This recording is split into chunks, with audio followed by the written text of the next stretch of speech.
This, I'm getting ready to take this frame apart, and then we're going to put the mesh on top of it. And it's got locking D-bars. Now, you're not married to these frames. It's just they're so quick. Yeah, it looks nice for stretching the mesh.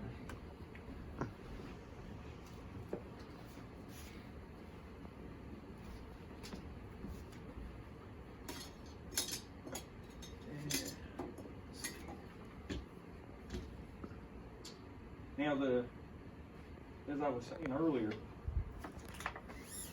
this mesh has a PET coating over the top of it. Mm-hmm. And it's kind of the secret to it. Uh-oh, my bar's bent.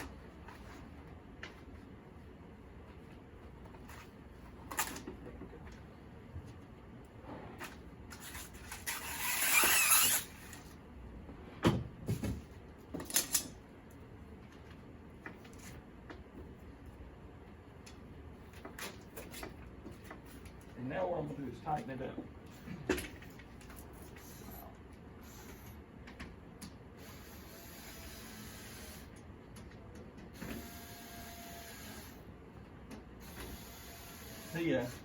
We have different kinds of mesh counts. So we have a 70, a 120, and a 200.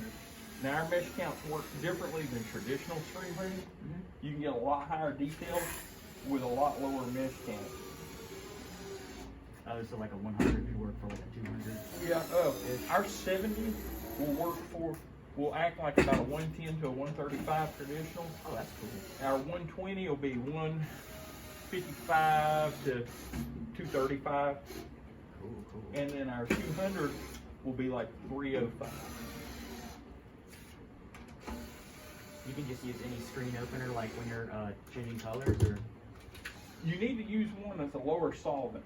And the reason being is you get too high a solvent, you can eat in the coating, the coating. So the nice thing about it is you can use water-based inks or plastisol inks on here. Whereas on traditional, you got to use a diazo emulsion for water-based inks because photopolymers don't handle water-based inks very well.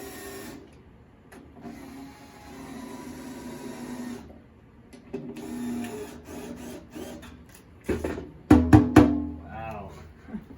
So I'm gonna go ahead and put this up onto the exposure unit.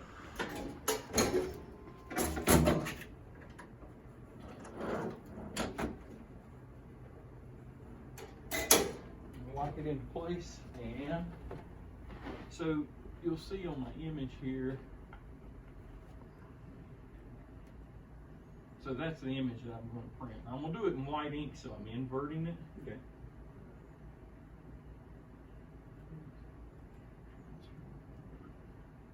Now here's one of the really cool things. This is a JPEG. I've got a print driver. Choose the right machine to work with. And if I was doing vector images, I would cut the halftone imaging off.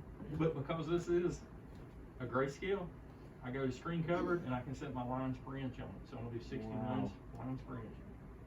Apply print,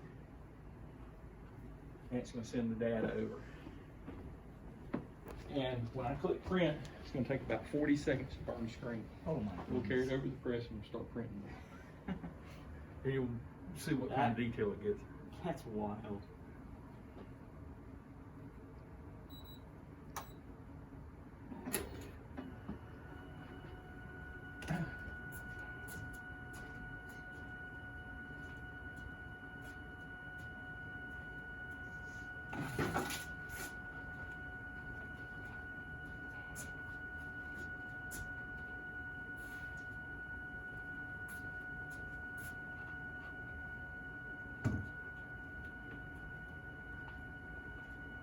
Woody, where's the plants at? Got a couple right there. We had it set up for sleep print. Yeah.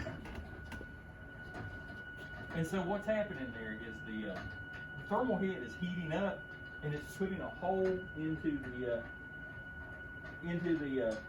thermal coating wherever we want ink to go through. It's doing it at 1200 DPI. Wow. That's crazy. So you can really get some crazy details. Oh man, this 1200. That's wild.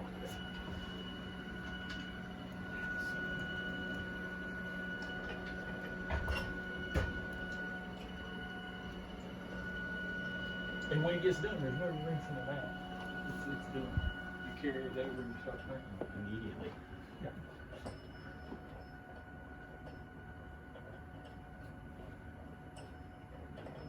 Good guy.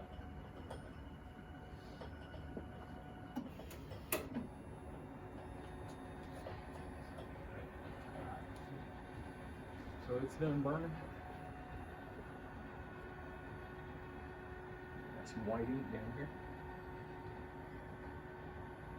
Yeah, the amount of time that you save, and then there's no water, no emulsion, no chemicals, so you don't need a light table, you don't need a washout booth, you don't need a dip tank. No trial and error either. Wow, that is so cool. You're pushing into it.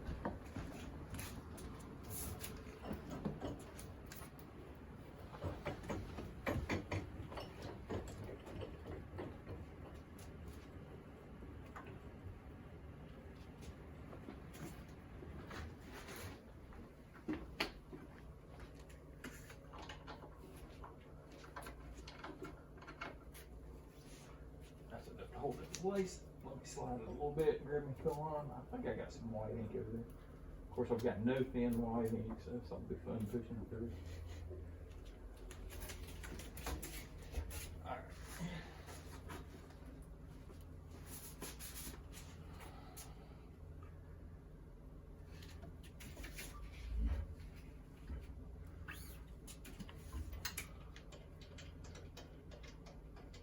Nor do I have any sticky tape down, so when I print it, it's gonna stick to it. And that's okay. We'll peel it off.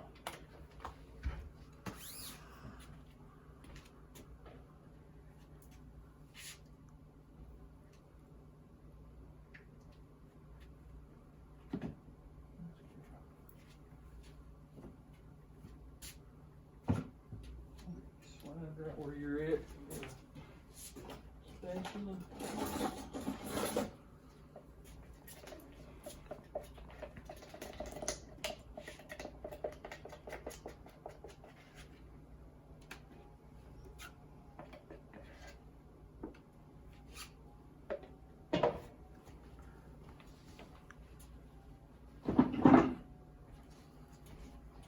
All right.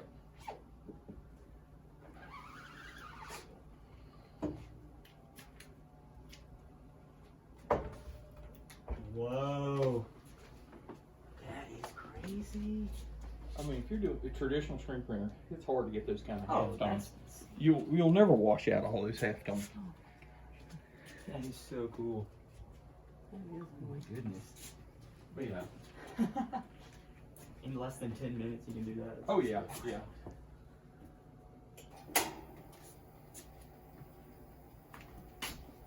You got a car big enough to put it in? Yeah. There you go. Take it home with you.